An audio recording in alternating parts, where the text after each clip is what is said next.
Eagles hosting the Falcons. A lot of money coming in on the Eagles. It makes sense though, because it's Kirk Cousins in prime time. Although he has been better of late. You keep saying that. That's not true. Philly -6.5. 47 is the total, plus 240 on the money line. Kirk Cousins 3-10 straight up Monday Night Football. So he's got a big hole to dig out.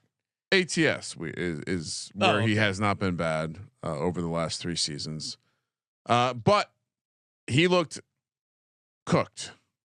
And maybe the offensive line didn't serve him well, but he can't move off the spot. And you know, the receivers, you know, Pitts, as long as he doesn't trip over his own feet, he's fine. As long as Drake London can get off the line of scrimmage, he'll be fine. Bijan, there's nothing about this team that's exciting. They got their ass beat by the Steelers. Yes. The team everyone came in with low expectations. They were another and the Eagles offense. We'll see. You know, you want to say, hey, well, let's see what this offense looks like against a good defense. Well, this is not a good defense. No. And they put up 34 points with 2 bad turnovers. I thought the Eagles defense, might give the Falcons some opportunity, but not if Kirk Cousins is going to throw the ball like he did last week. Yeah. So I don't know. I don't feel good about laying 6.5 with a team like the Eagles. The Eagles defense is making it scary to want to lay 6.5 here. I thought the defense. I mean, you look at the. I'm just saying, there's a chance the Falcons' offense looks a little better in this game. I guess, but you also saw that Kirk Cousins couldn't take snaps under center. You know, the guys who do the Underdog film review show pointed out that, like, through the first watch through, he didn't get outside the tackle box. Well, like, he didn't move around in the pocket at all. And now, granted, he's not a mobile quarterback, but you usually see some little movement here. They said this on the they talked about this on the broadcast. I don't know how dialed in you were in the ballroom, but basically they were running pistol to protect him. And again, the Falcons were another one of those teams who possessed the ball less than 25 minutes, which they're horrible. 6-25 ATS in week 2.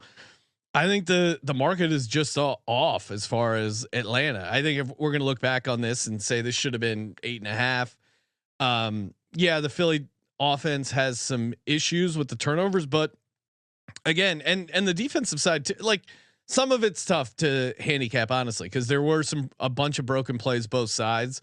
If I'm being fair to the Packers, which I don't know why I would do that, but the matchup of Jalen Carter versus this interior offensive line of Atlanta, I think, is going to be a awesome spot for the Eagles. Quinyon Mitchell had a very good start to his rookie campaign. And I think, you get AJ Terrell, maybe he can slow down AJ Brown a little bit, but I don't know who is going to slow down Devonta Smith, Dallas Goedert. I think it could be a big spot for those guys in prime time. Jalen Hurts has been very good ATS at home, 17-9-1, third most profitable QB during that stretch. And you're fading Kirk Cousins on Monday night. Even Raheem Morris said, quote, "I feel like Kirk is healthy." Feelings aren't good when you're a football coach. And is Kirk going to be excited for this game? Yeah, just the more that I thought about this game, the more that I see a backdoor in our future. I do think that, like I said, Kirk Cousins slightly above 500 ATS over the last couple seasons in prime time, and no, you're on the Falcons. I'm going to take the points. Oh, I think that really. I do not think the Falcons. Like, I'm threading the needle here, but I think this is going to be a 13-point game with like 7 minutes to go, and they're going to slide in with a touchdown late.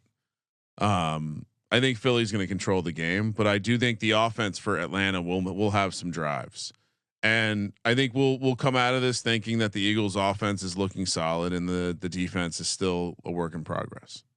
Or maybe Vic Fangio's defense is just washed. One of those two things. So now, what makes you think Vic Fangio's defense is washed? Because they've written all of his. No one else runs the scheme anymore. That's why. Okay, he's the last one.